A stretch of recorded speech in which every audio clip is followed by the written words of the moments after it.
बिस्मिल्लाहिर्रहमानिर्रहीम। अस्सलाम वालेकुम दोस्तों, आज की इस वीडियो में हम बात करेंगे इंटरनल लिंक के बारे में कि इंटरलिंक क्या होती है और इससे हम कैसे फ़ायदा ले सकते हैं। तो अगर आप लोगों ने स्टेप बाय स्टेप इन सब चीज़ों को, इस प्रोसेस को समझना है तो आप लोगों ने इस छोटे से वीडियो को पूरा देखना है ताकि आपको कंप्लीट समझ आ जाए। दोस्तों, इंटरलिंक का दूसरा नाम है इंटरनल लिंक। ये सर्च इंजन ऑप्टिमाइजेशन में एक ऐसा प्रैक्टिस है जिसमें आप अपने एक सेम वेबसाइट की एक पेज को दूसरे के साथ कनेक्ट कर देते हो, एक पोस्ट को दूसरे पोस्ट के साथ कनेक्ट करते हो। इट मीन के बस सिर्फ एक पेज जो कि आपके वेबसाइट पर अवेलेबल है, इसको आप किसी स्पेसिफिक टेक्स्ट की थ्रू दूसरे पेज से कनेक्ट करते हो तो ये बनता है इंटरनल लिंक।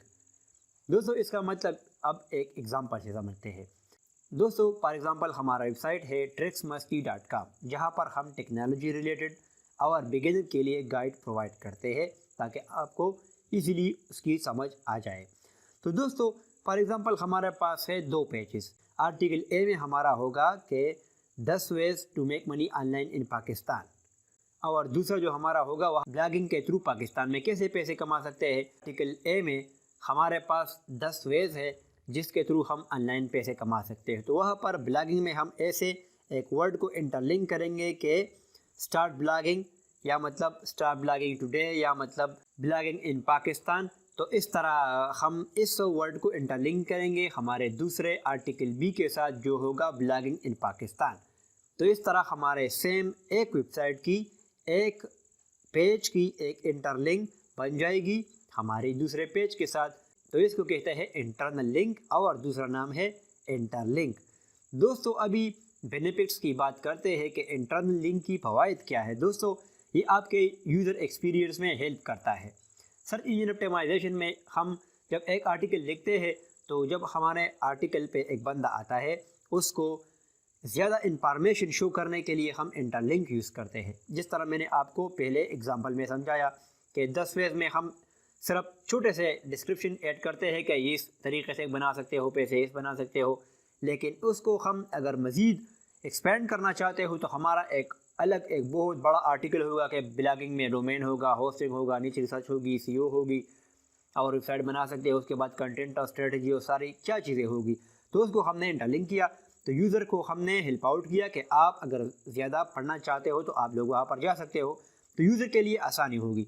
दूसरा ये कि आप लोगों के वेबसाइट में ये एक नेविगेशन क्रिएट कर लेता है। फॉर एग्जांपल, आप अपने वेबसाइट को रैंक करना चाहते हो, उसमें एक नीच के मतलब अर्न मनी ऑनलाइन के बहुत से आर्टिकल है, उसको आप एक दूसरे के साथ इंटरलिंक करते हो, तो इससे आपका वेबसाइट एक स्ट्रक्चर्ड वेबसाइट बनता है जिसको यूज़र को भी मतलब उसको हेल्प मिलता है कि वो मज़ीद आर्टिकल देख सकते हैं। और आर्टिकल में जब क्राउज़र आएगा सर्च इंजन का तो उसको भी पता लगेगा कि हाँ, ये एक ऐसा वेबसाइट है जो कि एक टॉपिकल अथॉरिटी बिल्ड कर रही है, तो उसको भी मतलब आप में आपको हेल्प मिल सकती है। और तीसरी बेनिफिट्स ये है, फॉर एग्जांपल आप लोगों का एक पेज है जो कि इंडेक्स है गूगल में, उसका टॉप 10 में पोजीशन है, और मतलब आपने उनको बैकलिंक्स भी प्रोवाइड की है, या अगर बैकलिंक नहीं भी प्रोवाइड की, वो रैंक है उसमें लोग आ रहे हैं गूगल से, तो उस टॉप मतलब एक अच्छे आर्टिकल से आप अपने दूसरे एक ऐसे आर्टिकल को कनेक्ट करते हो जिसको मतलब ना तो उसकी इंडेक्सिंग हुई है या मतलब ना वो रैंक है, लेकिन उसको रैंकिंग में हेल्प की ज़रूरत है, या आपका वो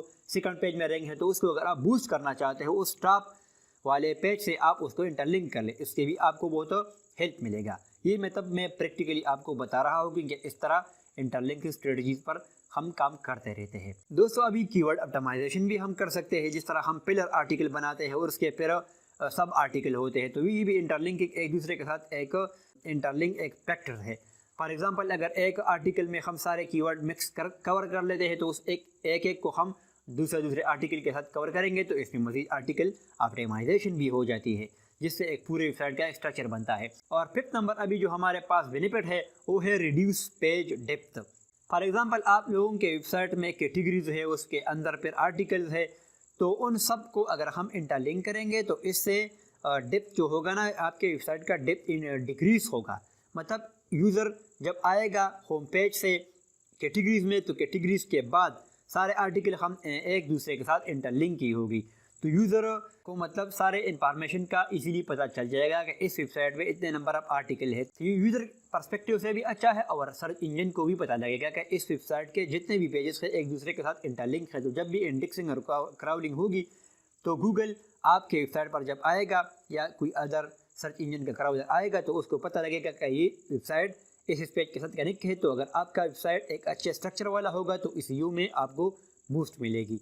तो अगर आप इंटरलिंक की स्ट्रेटजी पर काम करते हो तो इससे आपका पेज डेप्थ रिड्यूस होगा और आप लोगों के यूज़र को अच्छे इंफॉर्मेशन इजीली मिल सकते हैं। दोस्तों अभी इंटरलिंकिंग की स्ट्रेटजी कैसे बनाते हैं? तो इंटरलिंकिंग की स्ट्रेटजी में हमने ऐसा करना है कि पहले तो अगर हम एक वेबसाइट में 100 पेजेस बना रहे हैं तो रिलेवेंट आर्टिकल को देख ले कि एक आर्टिकल के साथ रिलेवेंट कौन से पेजेस है, उसको पहले लिख ले और उसके बाद इंटरलिंक कर ले। दूसरी बात यह है कि आप लोगों ने जितने इंटरलिंक बना ली है तो आप सोचें कि इंटरलिंक जो मैं बना रहा हूँ क्या ये नेचुरल है। ऐसा भी आप लोगों ने नहीं करना कि मतलब ब्लॉगिंग में मतलब ऐसा कोई और वर्ड है लाइक क्लिक हेयर और विजिट और इस तरह अगर आप करेंगे तो इसका मतलब कोई ज़्यादा फ़ायदा नहीं होगा। उससे बेहतर ये है कि आप लोग एक वर्ड को जिससे आगे और पीछे कुछ रिलेटेड कंटेक्स्ट ऐसा बन सकता है जो कि मतलब उस वर्ड को डिपेंड करता है कि ये वर्ड जो है ना like how to start blogging in Pakistan, ये एक पूरा सेंटेंस हो गया। तो इसको अगर हम ब्लॉगिंग को इंटरलिंक करेंगे पाकिस्तान वाले के साथ कि पाकिस्तान में कैसे ब्लॉगिंग कर सकते हैं तो मतलब इसका पूरा एक अच्छा कंटेक्स्ट बनता है। तो इससे बहुत फ़ायदा मिल सकता है फिर आपको। तो इस तरह आप लोगों ने जब भी इंटरलिंक करनी है तो इस तरह आगे पीछे थोड़ी सी डिस्कशन होनी चाहिए, उसके बाद आप लोगों ने इंटरलिंक करना है। और तीसरी बात यह है कि आप लोगों ने ओवरलोडिंग नहीं करनी, अवॉइड करना है ओवरलोडिंग को। ओवरलोडिंग जैसे कि मतलब एक आर्टिकल अगर अच्छा आर्टिकल है उसमें आप लोगों ने ऐसा नहीं करना कि 10 और 15 20 इंटरलिंक क्रिएट करने हैं। नो, आप लोगों ने अच्छे तरीके से करना है। फॉर एग्ज़ाम्पल अभी एक आर्टिकल में आप दूसरे को इंटरलिंक कर रहे हो तो उसका अगर कोई सोच बन सकता है तो वहाँ पर तो आप लोगों ने लिंक करना है। इस तरह भी नहीं करना कि हर आर्टिकल को लिंक करना है, क्योंकि इसमें आप लोगों ने साइलो स्ट्रक्चर का ख्याल रखना है कि फॉर एग्ज़ाम्पल आप लोगों का एक आर्टिकल है जिसमें जितने वर्ड्स बन रहे हैं तो आप लोगों ने अपने सेम कैटेगरी वाले के साथ लिंक करना है।